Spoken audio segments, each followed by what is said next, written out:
नमस्कार बच्चों, आज हम बसंत के दूसरे पाठ दादी माँ को विस्तार से पढ़ेंगे। पहले पाठ में आए कठिन शब्दों का अर्थ जान लेते हैं। अनमना। अनमना का अर्थ है उदास या दुखी होना। प्रतिकूलता मतलब विपरीत परिस्थितियाँ। कुआर का मतलब है आश्विन का महीना।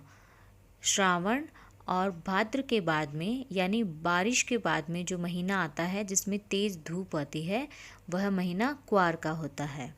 सिवान गांव की सीमावर्ती भूमि। मोथा, साई, घेऊ ये सभी एक प्रकार की वनस्पति हैं। हुड़कना मतलब परेशान होना। ज्वर मतलब बुखार। अभयदान भय या डर का समाप्त हो जाना। धोखे की टट्टी अवास्तविक या दिखावटी होना। मुंह में राम बगल में छुरी, यह एक तरह का मुहावरा है जिसका अर्थ है सामने से दिखावा करना और पीठ पीछे पलटवार करना। शाप भ्रष्ट अर्थात शाप को समाप्त करने वाली। अब हम ध्यान से पूरा पाठ पढ़ेंगे। कमजोरी ही है अपनी, पर सच तो यह है कि जरा सी कठिनाई पड़ते बीसों गर्मी, बरसात और बसंत देखने के बाद भी मेरा मन सदा नहीं तो प्राय अनमनासा हो जाता है। मेरे शुभचिंतक मित्र मुंह पर मुझे प्रसन्न करने के लिए आने वाली छुट्टियों की सूचना देते हैं और पीठ पीछे मुझे कमज़ोर और जरा सी प्रतिकूलता से घबराने वाला कहकर मेरा मजाक उड़ाते हैं। मैं सोचता हूँ, अच्छा अब कभी उन बातों को न सोचूंगा। ठीक है, जाने दो, सोचने से होता ही क्या है। पर बरबस मेरी आंखों के सामने शरद की शीत किरणों के समान स्वच्छ शीतल किसी की धुंधली छाया नाच उठती है। मुझे लगता है जैसे कुआर के दिन आ गए हैं। मेरे गांव के चारों ओर पानी ही पानी हिलोरें ले रहा है। दूर के सिवान से बहकर आए हुए मोथा और साई की अधगली घासें, घेऊर और वन प्याज की जड़ें तथा नाना प्रकार की बरसाती घासों के बीज सूरज की गर्मी में खौलते हुए पानी में सड़कर एक विचित्र गंध छोड़ रहे हैं। रास्तों में कीचड़ सूख गया है और गांव के लड़के किनारों पर झाग भरे जलाशयों में धमाके से कूद रहे हैं। अपने अपने मौसम की अपनी अपनी बातें होती है। आषाढ़ में आम और जामुन न मिले चिंता नहीं। अगहन में चिवड़ा और गुड़ न मिले दुख नहीं। चैत के दिनों में लाई के साथ गुड़ की पट्टी न मिले, पर कुआर के दिनों में इस गंधपूर्ण झाग भरे जल में कूदना न हो तो बड़ा बुरा मालूम होता है। मैं भीतर हुड़क रहा था। 2-1 दिन ही तो कूद सका था। नहा धोकर बीमार हो गया। हल्की बीमारी न जाने क्यों मुझे अच्छी लगती है। थोड़ा थोड़ा ज्वर हो, सर में साधारण दर्द और खाने के लिए दिन भर नींबू और साबु। लेकिन इस बार ऐसी चीज नहीं थी। ज्वर जो चढ़ा तो चढ़ता ही गया, रजाई पर रजाई, और उतरा रात 12 बजे के बाद। दिन में मैं चादर लपेटे सोया था। दादी माँ आई, शायद नहाकर आई थी उसी झाग वाले जल में। पतले दुबले स्नेह सने शरीर पर सफेद किनारीहीन धोती, सन से सफेद बालों के सिरों पर सध्या टपकते हुए जल की शीतलता। आते ही उन्होंने सर पेट छुए। आंचल की गांठ खोल किसी अदृश्य शक्तिधारी के चबूतरे की मिट्टी मुंह में डाली, माथे पर लगाई। दिन रात चारपाई के पास बैठी रहती। कभी पंखा झलती, कभी जलते हुए हाथ पैर कपड़े से सहलाती। सर पर दालचीनी का लेप करती और 20 बार छू छू कर ज्वर का अनुमान करती। हांडी में पानी आया कि नहीं, उसे पीपल की छाल से झोंका कि नहीं, खिचड़ी में मूंग की दाल एकदम मिल तो गई है, कोई बीमार के घर में सीधे बाहर से आकर तो नहीं चला गया, आदि लाखों प्रश्न पूछ पूछ कर घर वालों को परेशान कर देती। दादी माँ को गवई गांव की 50 किस्म की दवाओं के नाम याद थे। गांव में कोई बीमार होता, उसके पास पहुंचती और वहाँ भी वही काम, हाथ छूना, माथा छूना, पेट छूना, फिर भूत से लेकर मलेरिया, सरसाम, निमोनिया तक का अनुमान विश्वास के साथ सुनाती। महामारी और विषुचिका के दिनों में रोज सवेरे उठकर स्नान के बाद लवंग और गुड़ मिश्रित जलधार, गूगल और धूप, सफाई कोई उनसे सीख ले। दवा में देर होती, मिश्री या शहद खत्म हो जाता, चादर या गिलाफ नहीं बदले जाते तो वे जैसे पागल हो जाती।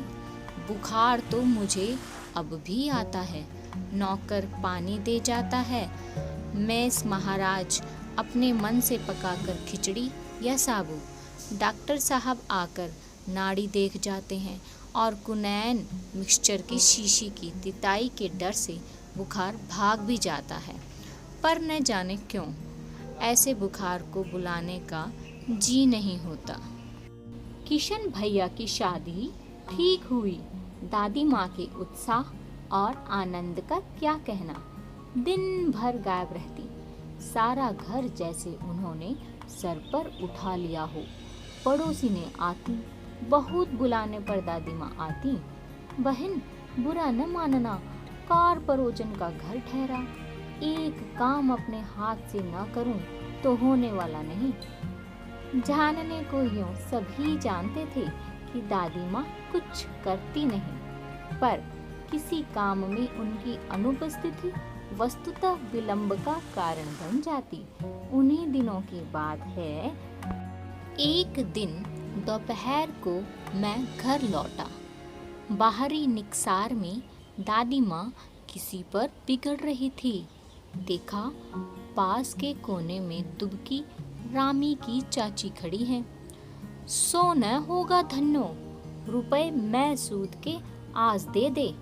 तेरी आंख में तो शर्म है नहीं, मांगने के समय कैसी आई थी, पैरों पर नाक रगड़ती फिरी, किसी ने एक पाई भी न दी।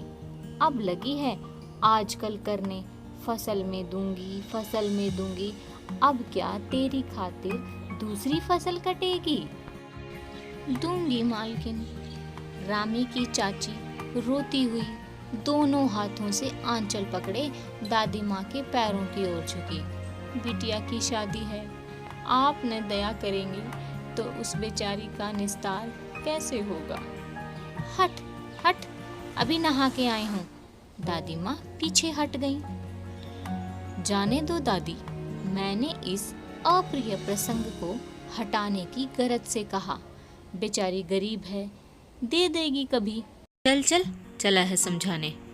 मैं चुपके से आंगन की ओर चला गया। कई दिन बीत गए, मैं इस प्रसंग को एकदम भूल सा गया। एक दिन रास्ते में रामी की चाची मिली। वह दादी को पूतो फलो दूधो नहाओ के आशीर्वाद दे रही थी। मैंने पूछा, क्या बात है धन्नो चाची? तो उसने विहल होकर कहा, उरीन हो गई बेटा, भगवान भला करे हमारी मालकिन का। कल ही आई थी, पीछे का सभी रुपया छोड़ दिया, ऊपर से 10 रुपए का नोट देकर बोली, देखना धन्नो, जैसी तेरी बेटी वैसी मेरी, 10-5 के लिए हंसाई न हो। देवता है बेटा, देवता। उस रोज तो बहुत डांट रही थी। मैंने पूछा, वह तो बड़े लोगों का काम है बाबू, रुपया देकर डांटे भी न तो लाभ क्या? मैं मन ही मन इस तर्क पर हंसता हुआ आगे बढ़ गया। किशन के विवाह के दिनों की बात है। विवाह के 4-5 रोज पहले से ही औरतें रात रात भर गीत गाती हैं। विवाह की रात को अभिनय भी होता है। यह प्राय एक ही कथा का हुआ करता है। उसमें विवाह से लेकर पुत्रोत्पत्ति तक के सभी दृश्य दिखाए जाते हैं। सभी पार्ट औरतें ही करती है। मैं बीमार होने के कारण बारात में न जा सका। मेरा ममेरा भाई राघव दालान में सो रहा था, क्योंकि वह भी बारात जाने के बाद पहुंचा था। औरतों ने उस पर आपत्ति की। दादी माँ बिगड़ी। लड़के से क्या पर्दा, लड़के और ब्रह्मा का मन एक सा होता है। मुझे भी पास ही एक चारपाई पर चादर उड़ाकर दादी माँ ने चुपके से सुला दिया था। बड़ी हंसी आ रही थी। सोचा कहीं जोर से हंस दूं, भेद खुल जाए तो निकाल बाहर किया जाऊंगा, पर भाभी की बात पर हंसी रुक न सकी और भंडाफोड़ हो गया। देबू की माँ ने चादर खींच ली। कहो दीदी, यह कौन बच्चा सोया है? बेचारा रोता है, शायद दूध तो पिला दूं। हाथापाई शुरू हुई। दादी माँ बिगड़ी। लड़के से क्यों लगती है? सुबह रास्ते में देबू की माँ मिली। कल वाला बच्चा भाभी। मैं वहाँ जोर से भागा और दादी माँ के पास जा खड़ा हुआ। वस्तुतः किसी प्रकार का अपराध हो जाने पर जब हम दादी माँ की छाया में खड़े हो जाते, अभय दान मिल जाता। स्नेह और ममता की मूर्ति दादी माँ की एक एक बात आज कैसी कैसी मालूम होती है। परिस्थितियों का वात्या चक्र जीवन को सूखे पत्ते सा कैसा नचाता है, इसे दादी माँ खूब जानती थी। दादा की मृत्यु के बाद से ही वे बहुत उदास रहती। संसार उन्हें धोखे की टट्टी मालूम होता। दादा ने उन्हें स्वयं जो धोखा दिया, वे सदा उन्हें आगे भेजकर अपने पीछे जाने की झूठी बात कहा करते थे। दादा की मृत्यु के बाद कुकुरमुत्ते की तरह बढ़ने वाले, मुंह में राम बगल में छुरी वाले दोस्तों की शुभ चिंता ने स्थिति और भी डामाडोल कर दी। दादा के श्राद्ध में दादी माँ के मना करने पर भी पिताजी ने जो अतुल संपत्ति व्यय की, वह घर की तो थी नहीं। दादी माँ अक्सर उदास रहा करती। माघ के दिन थे। कड़ाके का जाड़ा पड़ रहा था। पछुआ का सन्नाटा और पाले की शीत हड्डियों में घुसी पड़ती। शाम को मैंने देखा दादी माँ गीली धोती पहने कोने वाले घर में एक संदूक पर दिया जलाए हाथ जोड़कर बैठी हैं। उनकी स्नेह कातर आंखों में मैंने आंसू कभी नहीं देखे थे। मैं बहुत देर तक मन मारे उनके पास बैठा रहा। उन्होंने आंखें खोली। दादी माँ, मैंने धीरे से कहा, क्या है रे, तू यहाँ क्यों बैठा है? दादी माँ, एक बात पूछूं, बताओगी ना? मैंने उनकी स्नेहपूर्ण आंखों की ओर देखा। क्या है, पूछ। तुम रोती थी? दादी माँ मुस्कुराई। पागल, तूने अभी खाना भी नहीं खाया है ना? चल चल, धोती तो बदल लो दादी माँ, मैंने कहा। मुझे सर्दी गर्मी नहीं लगती बेटा। वे मुझे खींचती रसोई में ले गई। सुबह मैंने देखा चारपाई पर बैठे पिताजी और किशन भैया मन मारे कुछ सोच रहे हैं। दूसरा चारा ही क्या है? बाबू बोले, रुपया कोई देता नहीं, कितने के तो अभी पिछले भी बाकी हैं। वे रोने रोने से हो गए। रोता क्यों है रे? दादी माँ ने उनका माथा सहलाते हुए कहा। मैं तो अभी हूँ ही। उन्होंने संदूक खोलकर एक चमकती सी चीज निकाली। तेरे दादा ने यह कंगन मुझे इसी दिन के लिए पहनाया था। उनका गला भर आया। मैंने इसे पहना नहीं, इसे सहेज कर रखती आई हूँ। यह उनके वंश की निशानी है। उन्होंने आंसू पोंछकर कहा, पुराने लोग आगा पीछा सब सोच लेते थे बेटा। सचमुच मुझे दादी माँ शाप भ्रष्ट देवी सी लगी। धुंधली छाया विलीन हो गई। मैंने देखा दिन काफ़ी चढ़ाया है। पास के लंबे खजूर के पेड़ से उड़कर एक कौआ अपनी घिनौनी काली पांखें फैलाकर मेरी खिड़की पर बैठ गया। हाथ में अब भी किशन भैया का पत्र कांप रहा है। काली चींटियों सी कतारें धूमिल हो रही है। आंखों पर विश्वास नहीं होता। मन बार बार अपने से ही पूछ बैठता है, क्या सचमुच दादी माँ नहीं रही? Thanks for watching, friends. Please like, share and subscribe for next video.